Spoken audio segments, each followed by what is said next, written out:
গণেশ ঠাকুর বসে আছে পাশে ইঁদুর ছানা, তাই তো সেথায় বেড়াল ভায়ার যেতেই আছে মানা। হঠাৎ যদি ইঁদুর দেখে লোভটি তাহার জাগে, বাহন ছাড়া গণেশ ঠাকুর দেখতে কেমন লাগে।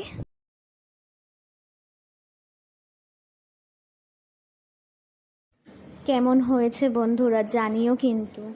সবাইকে শুভ গণেশ চতুর্দশী।